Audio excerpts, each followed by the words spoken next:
Assalamualaikum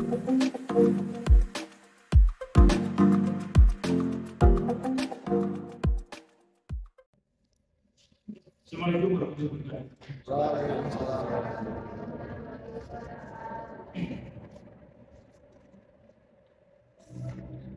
Kita langsung berbicara pada hal-hal yang paling dasar tentang tema kita, tentang pemilih cerdas, tentang bagaimana pemimpin berkualitas, dan lain sebagainya. Tapi hal-hal itu harus kita tarik pada masalah-masalah yang paling esensial. Jadi, saya mulai dari sebuah cerita. Jadi, saya tuh pernah membuat sebuah video, dan video ini sebenarnya adalah sebuah reaksi saya atas sebuah tulisan di Kompasiana dan sebuah celotehan dari seorang pejabat publik di Indonesia. Pejabat publik ini adalah seorang yang luar biasa, karena dia adalah seorang kolektor buku. Bukunya banyak sekali, luar biasa. Nah, tapi dia pernah berceloteh dan ini membuat saya ada emosi. Jadi ceritanya itu adalah seperti ini. Di Kompasiana dan beliau itu mengatakan Iwan Fals, tahu ya Iwan Fals ya? Iwan Fals itu adalah seorang musisi yang luar biasa, seorang musisi yang hebat, yang berani mendobrak, yang berani mempertaruhkan dirinya demi menjadi inspirasi buat masyarakat dan demi menjadi aspirasi buat pemerintah. Luar biasa, berani teguh berhadapan dengan pejabat, berhadapan dengan pemimpin yang otoriter di sebuah zaman yang sangat otoriter, tapi Iwan Fals hebat dulu katanya. Sedangkan di zaman sekarang, Iwan Fals itu termanjakan oleh realitas. Dia sudah kaya, dia sudah makmur, dia sudah mapan, maka dia tidak kritis lagi, dia tidak bikin lagu-lagu yang bagus lagi. Jadi narasi yang disampaikan adalah seperti itu. Saya tidak ada kaitannya dengan Iwan Fals, saya bukan fans beratnya dan sebagainya, biasanya. Tapi komentar itu benar-benar membuat saya marah. Kenapa? Karena itu menunjukkan betapa kualitas orang-orang di Indonesia itu bermasalah. Tahu apa masalahnya? Masalahnya adalah ceritanya ada orang di zaman dulu yang sudah berjuang mati-matian, yang sudah membahagiakan dirinya buat masyarakat, yang sudah menampilkan apa yang seharusnya ditampilkan, yang tidak berani disampaikan oleh orang lain, yang karakternya seperti itu. Kemudian sekarang dia tidak lagi melakukan seperti itu, kita menuntutnya lagi untuk menjadi seperti itu. Padahal kan beliau itu sudah uzur, sudah tua. Yang paling penting itu adalah kita menjadi peraih tongkat estafet dari perjuangan berikutnya. Kita yang maju sebagai orang yang hebat, kita yang maju sebagai orang yang inspiratif, bukan maksa orang yang tua untuk melakukan perjuangan yang dulu dia lakukan. Iya kan? Tentu saja saya benar-benar emosi karena di sini menunjukkan di mana ceritanya generasi-generasi muda yang ada di Indonesia masih berharap orang-orang tua berjuang, sedangkan dirinya masih mengemis-kemis untuk perjuangan. Agar orang itu berjuang, kamu dulu berjuang, kenapa sekarang tidak? Masalahnya adalah dia sudah berjuang dulu, kenapa kita tidak melanjutkannya? Itu kan masalahnya kan? Dan itu disampaikan oleh seorang pejabat publik.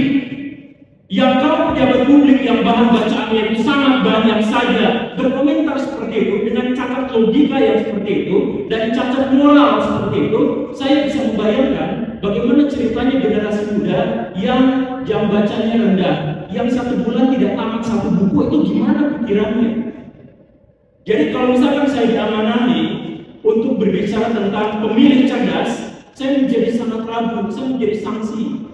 Apakah benar ada pemilu cerdas yang dipersiapkan untuk pemilu tahun 2024? Ketika saya melihat realitas seperti itu, kemudian saya cek lagi, ternyata sumber-sumber atau data-data hasil penelitian dari berbagai lembaga nasional maupun internasional itu mengkonfirmasi keraguan dan kecurigaan saya. Misal, murid-murid di Indonesia yang umurnya 15 tahun itu gagal untuk bisa menemukan kalimat utama dalam sebuah paragraf. Yang bisa untuk bisa menemukannya itu harusnya sekitar 15-25% saja. Artinya apa? Kemampuan kita dalam berliterasi, kemampuan kita dalam bernalar, kemampuan kita dalam memahami objek pembicaraan, dalam berdialektika, dalam berdiskusi itu sedikit sekali. Karena siswa SMA bahkan tidak bisa membedakan mana kalimat inti dengan paling jelas dalam sebuah paragraf. Kemudian dicek lagi, dicari-cari masalahnya apa. Ternyata siswa SMA di Indonesia juga tidak bisa membaca data. Jadi ada sebuah data, tapi 80% siswa SMA di Indonesia tidak bisa membaca data. Sumber-sumber yang saya sebutkan barusan itu adalah sumber otoritatif. Yang saya sebutkan itu di bawah naungan PBB yang melakukan survei. Jadi, kalau misalkan tadi disebutkan bahwa pemilih kita sebagian besar atau bagian yang sangat signifikan yaitu adalah para pemuda. Kemudian ada survei yang menyebut bahwa anak-anak pemuda-pemuda di Indonesia belum bisa mengolah data, belum bisa menginterpretasikan data di usia 15 tahun. Maka ini menjadi semakin menegaskan apakah ada pemilih cerdas di Indonesia. Atau jangan-jangan di sini juga ada ternyata yang seperti itu. Dan kenapa bisa pemuda-pemuda di Indonesia tidak memiliki kecerdasan yang memadai? Bukan hanya untuk memilih, tapi juga untuk berpikir. Masalahnya di situ. Lalu kenapa dicari-cari? Oh, jangan-jangan guru ngajarnya nggak benar di sekolah. Dilihat data Badan Pusat Statistik, lihat guru-guru di Indonesia yang lulus kompetensi itu cuma 30%. Yang layak mengajar cuma 30%. Jadi sisanya tidak layak mengajar. Ternyata gurunya juga tidak layak. Nah, kenapa seperti ini? Jangan-jangan rekrutannya salah. Dicari-cari lagi. Ternyata rekrutan di Indonesia itu sangat-sangat bermasalah. Untuk jadi pegawai, misalnya saya mohon ya, untuk jadi PNS saja, yang terdata saja, ini yang terdata. Kan pelanggaran itu pasti tidak terdata ya. Namanya juga pelanggaran, tapi ini pelanggaran yang terdata saja, yaitu PNS yang masuk ke situ bukan gara-gara kompetensi, tapi gara-gara lewat orang dalam, itu adalah 20%. Seperlimanya. Artinya sekali lagi itu adalah yang pelanggaran dan ketahuan. Logikanya adalah pelanggaran itu kebanyakan tidak ketahuan.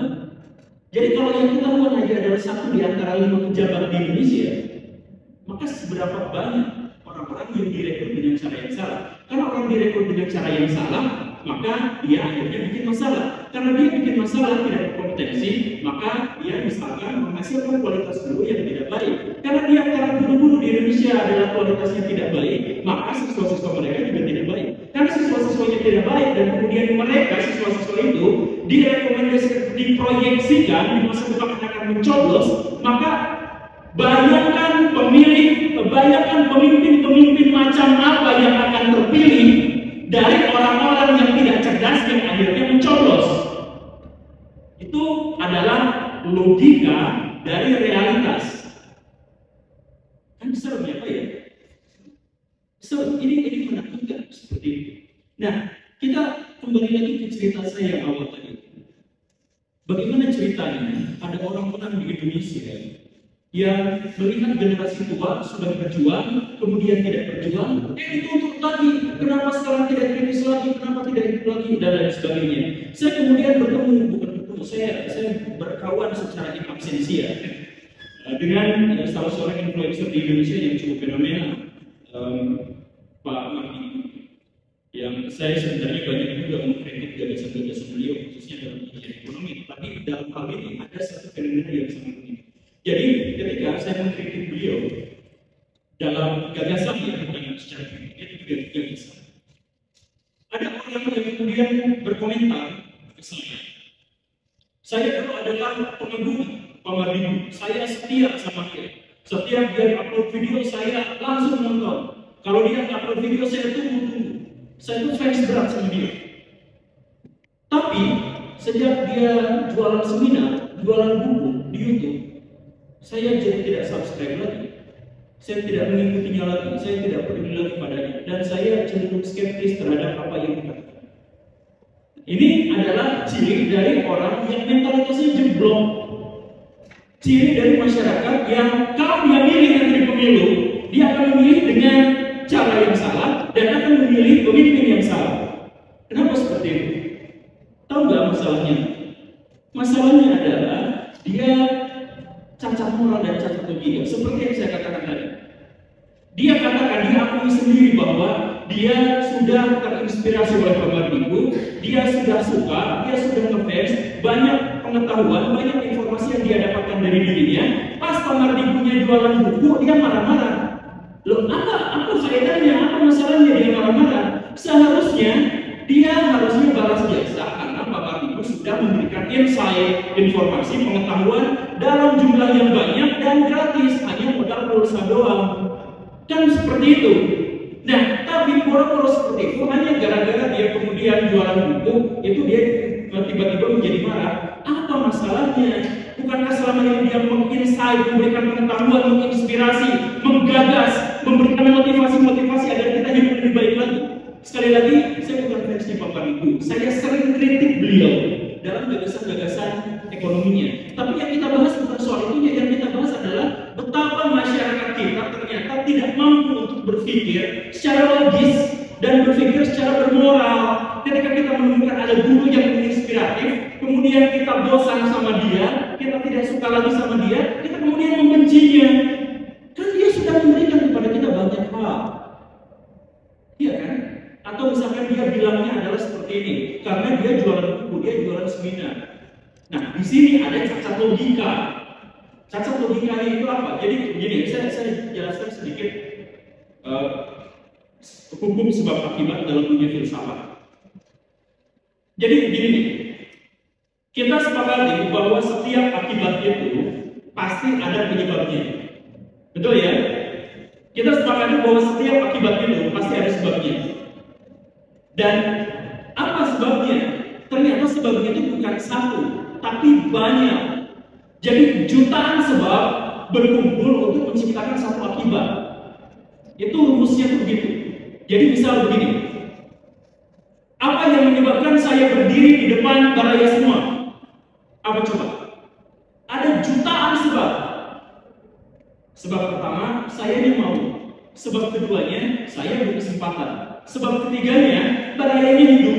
Sebab keempatnya, saya masih hidup. Sebab kelimanya, dunia belum kiamat. Sebab keenamnya, terjangkau dengan motor saya. Sebab ketujuhnya, saya tidak kecelakaan di jalan. Dan ada begitu banyak penyebab yang menyebabkan saya ada di sini berdiri di depan baraya. Oke, gitu ya. Jadi dalam hukum sebab akibat itu, jutaan sebab mengakibatkan satu akibat. Begitu. Nah, jadi kalau misalkan ada seorang influencer, dia bikin YouTube misal, atau dia ceramah, sebabnya itu apa? Tidak mungkin satu. Motifnya tuh gak mungkin satu. Motifnya banyak. Nyari duit? Yes. Pengen terkenal? Yes. Pengen mendapatkan pengakuan? Iya. Pengen memberikan manfaat kepada masyarakat? Iya. Pengen mengkritik pemerintah yang dianggap salah? Iya. Pengen menampilkan gagasan-gagasan cemerlang? Iya. Jadi semua motif itu banyak berkumpul pada satu. Jadi ini membutuhkan perspektif yang luas dalam memahami sesuatu. Jadi ketika ada satu orang yang lagi ceramah terus dikatakan, dia di situ mah cari duit doang. Bukan cari duit doang. Yang menilai seperti itu artinya pincik. Karena dia hanya melihat dalam satu perspektif saja. Yang semestinya dilihat itu adalah semua motif. Cari duit doang. Cari duit, yes. Kan halal juga gak apa-apa. Cari duit, yes. Pengen tebar gagasan, ya. Pengen tebar pesona, ya. Pengen meraih hidup ilahi, ya. Dan sebagainya, dan ada banyak sekali. Nah, kasus-kasus ini, sekali lagi saya hanya jadikan ini sebagai contoh kasus, bukan berarti saya pro atau kontra pada tokoh yang saya sebutkan tadi itu.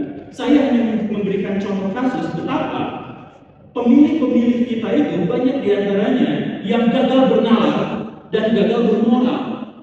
Dan karena gagal bernalar dan gagal bermoral, sedangkan pernyataan yang saya barusan katakan itu terkonfirmasi oleh data-data, maka ketika ada judul yang mengatakan pemilih cerdas untuk pemimpin berkualitas, maka ini sebuah tantangan yang sangat-sangat besar.